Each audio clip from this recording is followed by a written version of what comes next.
σκολίωση είναι νόσος του αναπτυσσόμενου σκελετού, δηλαδή επισυμβαίνει σε παιδικό πληθυσμό πριν την πλήρη ενηλικίωσή τους, που σημαίνει από την ηλικία των 0 ετών μέχρι την ηλικία των 17-18 για τα κορίτσια, 18-19 για τα αγόρια. Σαν σκολίωση λοιπόν ορίζουμε κάθε παραμόρφωση της σπονδυλικής στήλης, η οποία έχει απόκλιση από τη μέση γραμμή περισσότερο από 10 μοίρες. Όμως πρέπει να προσθέσουμε ότι η σκολίωση είναι μια σύνθετη παραμόρφωση της σπονδυλικής στήλης, η οποία επισυμβαίνει σε 3 επίπεδα. Επισυμβαίνει δηλαδή στο οριζόντιο επίπεδο, στο μετωπιαίο επίπεδο και στο πλάγιο επίπεδο, και κυρίως εκφράζεται με την στροφή των σπονδύλων. Για λόγους που δεν μπορούμε ακόμα να εξηγήσουμε, στρέφονται οι σπόνδυλοι περί τον άξονά τους και δημιουργείται η παραμόρφωση σπονδυλικής στήλης, η οποία κυρίως στο προστιοπίστιο επίπεδο εμφανίζεται σαν πλάγια απόκλιση από τη μέση γραμμή.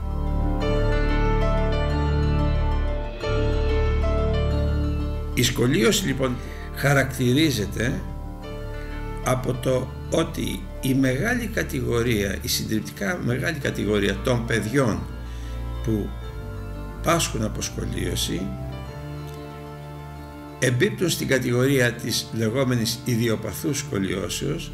Είναι δηλαδή η κατηγορία για την οποία δεν είναι γνωστό το αίτιο, όσο και να φαίνεται αυτό παράξενο. 85% λοιπόν όλων των μορφών της σκολίωσης ανήκουν στην ιδιοπαθή σκολίωση, που έχει δικιά της αιτία. Αυτό θα πει ιδιοπαθής ή ιδιον πάθος, σημαίνει δικιά της αιτία, που όμως αυτή την αιτία δεν τη γνωρίζουμε. Πιθανολογούμε ότι είναι γενετικοί παράγοντες. Υπάρχει οικογενής χαρακτήρας έντονος, αλλά δεν γνωρίζουμε ακριβώς του γιατί η σπονδυλική στήλη δική μου δεν υφίσταται σκολίωση, δεν παθαίνει σκολίωση, και γιατί κάποιου άλλου παθαίνει σκολίωση. 10% είναι η λεγόμενη συγγενή σκολίωση, παιδιά δηλαδή τα οποία έχουν εκ γενετής μια ανατομική διαφοροποίηση στα σπονδυλικά σώματα όλων των μοιρών της σπονδυλικής στήλης, και 5% είναι σκολίωση που αναπτύσσεται σε διάφορα νοσήματα, τα οποία είναι, θα μπορούσα να πω, αρκετά σπάνια. Έτσι λοιπόν να θυμόμαστε ότι η μεγάλη κατηγορία, 85% των παιδιών που δεν έχουν καμία άλλη πάθηση, είναι καλά αναπτυσσόμενα κορίτσια ή αγόρια, παθαίνουν αυτό που ονομάζουμε ιδιοπαθή σκολίωση, χωρίς, επαναλαμβάνω, να έχουν ούτε κληρονομική επιβάρυνση, αλλά ούτε άλλο γνωστό αίτιο που να προκαλεί αυτή την παραμόρφωση. Όπως είπα προηγουμένως, η συντριπτικά μεγάλη κατηγορία των παιδιών που έχουν ιδιοπαθή σκολίωση, έχουν διαγνωστεί με ιδιοπαθή σκολίωση, δεν αναγνωρίζουμε ένα συγκεκριμένο αίτιο το οποίο προκαλεί αυτή τη σκολίωση. Στα υπόλοιπα παιδιά, στα παιδιά δηλαδή που έχουν συγγενή σκολίωση, γνωρίζουμε εκ του ασφαλούς ότι υπάρχει μια ατομική ανομαλία, ατομική διαφοροποίηση στην ανάπτυξη των σπονδύλων όλων των μοιρών της σπονδυλικής στήλης, που μπορεί να προκαλέσουν σκολίωση. Παραδείγματος χάρη, για να γίνει αυτό απλούστερο και πιο κατανοητό, να υπενθυμίσω ότι τα σπονδυλικά σώματα έχουν περίπου τετράπλευρο σχήμα. Εάν ένα παιδί γεννηθεί με ένα σπόνδυλο ο οποίος έχει σφινοειδές σχήμα ή τριγωνικό σχήμα, κάτι που ονομάζουμε ημισπόνδυλο, αυτή η ανατομική διαφοροποίηση είναι δυνατόν να οδηγήσει στην ανάπτυξη συγγενούς σκολιώσεως. Ή επίσης, αν δύο σπόνδυλοι είναι κολλημένοι μεταξύ τους, συνοστεωμένοι, αποτελούν αυτό που ονομάζουμε μπλοκ σπόνδυλο. Αυτό μπορεί να οδηγήσει στην δημιουργία επίσης συγγενούς σκολιώσεως. Τέλος, το 5%, όπως είπα και προηγουμένως, των σκολιώσεων ανήκουν σε διάφορα σπάνια νοσήματα που δημιουργούν μέσα στο επίκεντρο των μεταβολικών τους διαταραχών σοβαρές μορφές σκολίωσης, που αυτές όμως είναι αντικείμενο ειδικότερης μελέτης και απαιτούν ειδικότερη και εξειδικευμένη μεταχείριση και αντιμετώπιση. Εμείς να κρατήσουμε ότι ο συντριπτικά μεγάλος όγκος των παιδιών, ενώ δεν έχουν κανένα άλλο πρόβλημα υγείας, εντούτοις αναπτύσσουν αυτή την παραμόρφωση σε 3 επίπεδα, όπως είπαμε, την σκολίωση, χωρίς να έχουν κανένα εμφανές αίτιο που να την προκαλεί και χωρίς επίσης να έχουν άλλη συστηματική νόσο.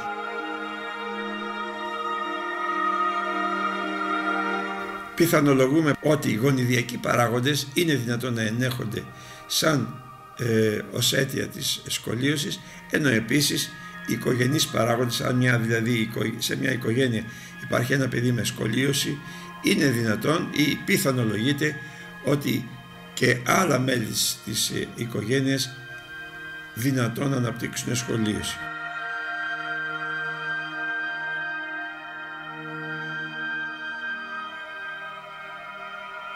Η αντιμετώπιση της σκολίωσης μετά από μια διαδρομή εμπειρίας πάνω από 50 χρόνια έχει πλέον σχηματοποιηθεί και θα μπορούσα να πω ότι έχει ως εξής. Όταν βλέπουμε ένα παιδί λοιπόν, ένα κοριτσάκι, το οποίο μετά την κλινική εκτίμηση την οποία έχουμε κάνει και την ακτινογραφική απεικόνηση εμφανίζει σκολίωση κάτω από 20 μοίρες, στο παιδί αυτό εφαρμόζουμε ό,τι ονομάζουμε περιοδική παρακολούθηση. Δηλαδή το παρακολουθούμε κάθε 4 το πολύ 6 μήνες για να δούμε αν έχει επιδείνωση η σκολίωσή του. Κατά τα άλλα αφήνουμε το παιδί να ασχολείται με ό,τι του αρέσει περισσότερο και δεν το οθούμε να κάνει είτε φυσικοθεραπεία είτε γυμναστική, γιατί είναι αποδεδειγμένο ότι δεν βοηθάει στην αντιμετώπιση της σκολιώσης. Από 20 μοίρες μέχρι 40 μοίρες, και όταν μάλιστα παρακολουθώντας το παιδί διαπιστώσουμε ότι σε 2 ή 3 αλληλοδιάδοχες εκτιμήσεις οι μοίρες επιδεινώνονται 3 έως 5 σε κάθε παρακολούθηση και το παιδί διαθέτει δυναμικό αναπτύξεως, όπως είπα είναι 12 ετών ή 10 ετών ή και μικρότερο, τότε εφαρμόζουμε αυτό που ονομάζουμε κηδεμόνα, brace το λένε οι ξενόγλωσσοι φίλοι μας, και αυτό αποσκοπεί στο να σταθεροποιήσει αφενός τη σκολίωση και να βοηθήσει στη διόρθωσή της. Δανείζομαι το εξής παράδειγμα, το οποίο θεωρώ ότι είναι εύστοχο. Φανταστείτε ένα δεντράκι το οποίο ψηλώνει και κατά τη διάρκεια της ανάπτυξής του στραβώνει. Τι κάνει ο γεωργός? Βάζει ένα πάσαλο στο δεντράκι και πλέον το δεντράκι ακολουθεί την πορεία του ευθύγραμμου ίσιου πάσαλου και έτσι ψηλώνει και δεν στραβώνει, αλλά συνεχίζει να γίνει ίσιο. Κατά συνέπεια τον ίδιο ρόλο παίζει και ο κηδεμόνας, με τις συμπιεστικές και τις αποστικές δυνάμεις που εφαρμόζεται στο παιδί, το οποίο έχει δυναμικό αναπτύξεως, βοηθάει ούτως ώστε η σπονδυλική στήλη να συνεχίσει να αναπτύσσεται χωρίς να παρεκκλίνει από τη μέση γραμμή. Είναι μια αποδεδειγμένη μέθοδος, χρειάζεται να το φοράει όμως το παιδί και να πειθαρχεί πολλές ώρες την ημέρα, θα έλεγα 23 ώρες το 24ωρο, γιατί μόνο με αυτόν τον τρόπο είναι δυνατόν αφενός με να μην επιδεινωθεί η σκολίωση και αφετέρου να βελτιωθεί.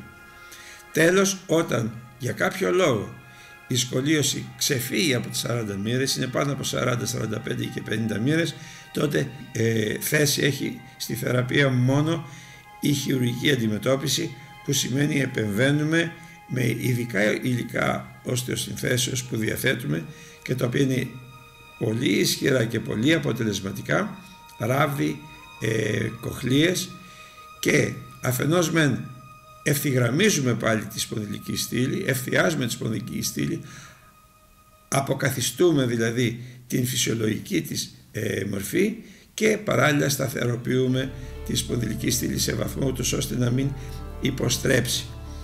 Στις ημέρες μας είμαστε σε θέση σχεδόν την μεθεπομένη από τη χειρουργική επέμβαση το παιδί να σηκώνεται και να κινητοποιείται εκτός κρεβατιού, να μένει λίγες μόνο μέρες στο νοσοκομείο, 2-3 μέρες, και εν συνεχεία να επανέρχεται σταδιακά στις αρχικές του δραστηριότητες, στο σχολείο του δηλαδή και σε οτιδήποτε άλλο του αρέσει να απασχολείται.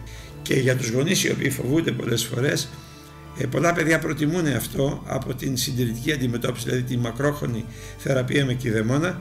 Η δε χειρουργική προσπέλαση, παρόλο που είναι μεγάλη η χειρουργική τομή, εντούτοις γίνεται η σειραφή και επούλωση του τράβοντος με πλαστική τέτοια που δεν αναδεικνύει δύσμορφη ουλή.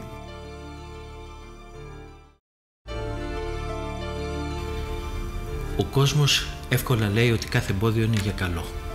Η πραγματικότητα είναι ότι δεν επιθυμούμε κανένα εμπόδιο να έχουμε στη ζωή μας, καμιά δυσκολία. Τελικά όμως, όταν μπορέσουμε και υπερβούμε το εμπόδιο το οποίο μας δυσκολεύει, έχουμε συνειδητοποιήσει ότι είχαμε και άλλες δυνάμεις και άλλες ικανότητες τις οποίες ποτέ δεν είχαμε φανταστεί. Δεν χρειάζεται να έχεις μια δυσκολία στην εμφάνισή σου, και αν δεν την έχεις την ανακαλύπτεις, τη δημιουργείς. Καθώς οι έφηβοι ανησυχούν για το εικόνα του σώματός τους, βλέπουν ότι στον εαυτό τους και ανακαλύπτουν δυσκολίες που πολλές φορές δεν υπάρχουν. Ένα απλό μπιμπίκι μπορεί να γίνει αφορμή για να νιώσουν απέσια και να μαυρίσει η μέρα τους. Αυτό που φαντάζει δύσκολο στη ζωή των ίδιων των εφήβων, για τους φίλους τους, για τους αγαπημένους τους, αυτό δεν σημαίνει τίποτα. Γιατί οι έφηβοι γνωρίζουν πολύ καλά ότι ο φίλος τους είναι κάτι πολύ περισσότερο από ότι ένα σημείο μόνο της εμφάνισής τους. Μπορεί να μιλάνε για την εμφάνιση και να μιλάνε για ηθοποιούς, για τραγουδιστές που φαντάζουν είδωλα και όμορφα, αλλά αυτό είναι μόνο σε ένα επίπεδο φαντασίωσης. Αυτό που ξέρουν είναι ότι ο κολλητός τους, η κολλητή τους είναι πάρα πολύ σημαντική, γιατί τους νοιάζονται, γιατί τους αγαπάνε, γιατί είναι κοντά τους στις δυσκολίες τους. Η αντιμετώπιση της σχολίωσης καθιστά αναγκαία την ύπαρξη του κηδεμόνα. Η κλινική πράξη έχει αποδείξει ότι όταν τα ίδια τα παιδιά αναλαμβάνουν την αντιμετώπιση του όποιου προβλήματός τους, τότε τα πράγματα πηγαίνουν πάρα πολύ καλά. Όχι μόνο δεν αντιδρούν, αλλά το κάνουν δική τους υπόθεση.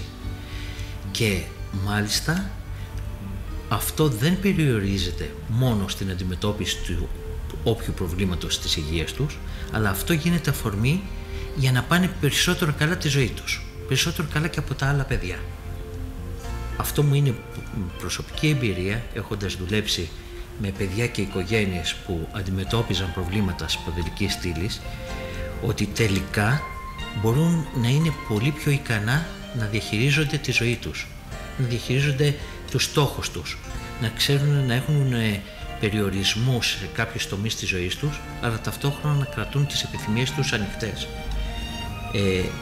Οι γονείς πολλές φορές αγωνιούν για το πώς τα παιδιά τους θα αντιμετωπίσουν την κατάσταση αυτή. Αυτό που δεν ξέρουν όμως είναι ότι τα παιδιά καθρεφτίζονται στα μάτια των γονιών. Τα παιδιά, το πώς θα αντιληφθούν το πρόβλημα αυτό θα είναι με το πώς οι γονείς θα το αντιμετωπίσουν. Οι γονείς πολλές φορές λένε στα παιδιά τους να κρύψουν αυτό που τους συμβαίνει από τους φίλους τους και τους γνωστούς. Να μην δουν οι άλλοι συμμετές ότι φορούν κηδεμόνα. Άρα την ίδια ώρα που τους λένε ότι πρέπει να το φορούν, ταυτόχρονα τους βάζουν να νιώθουν ότι έχουν ένα ένοχο μυστικό, κάτι κακό το οποίο πρέπει να το κρύψουν. Και ξέρετε ότι η δυναμική των μυστικών είναι τέτοια που σου βαραίνει την ψυχή, που κινδυνεύεις και στη συνέχεια της ζωής σου να νιώθεις ότι κάτι κακό σου συμβαίνει, κάτι το οποίο πρέπει να το κρύψεις και κάτι το οποίο σε καθιστά διαφορετικό από τους άλλους. Είναι πολύ ξεκάθαρο ότι όποιος το έχει μοιραστεί, όποιος έφηβος έχει μιλήσει γι' αυτό, τελικά έχει απαλλαχθεί και έχει νιώσει πολύ ελεύθερος, και αυτό του δίνει τη δυνατότητα και στη συνέχεια της ζωής του να μην θέλει να κρύβεται για κάτι δύσκολο που του συμβαίνει, αλλά να μπορεί να νιώθει άνετα ότι ναι, έχω κάποιες δυσκολίες, αλλά είμαι πολύ σημαντικός καθώς μπορώ να τις αντιμετωπίζω και καλά.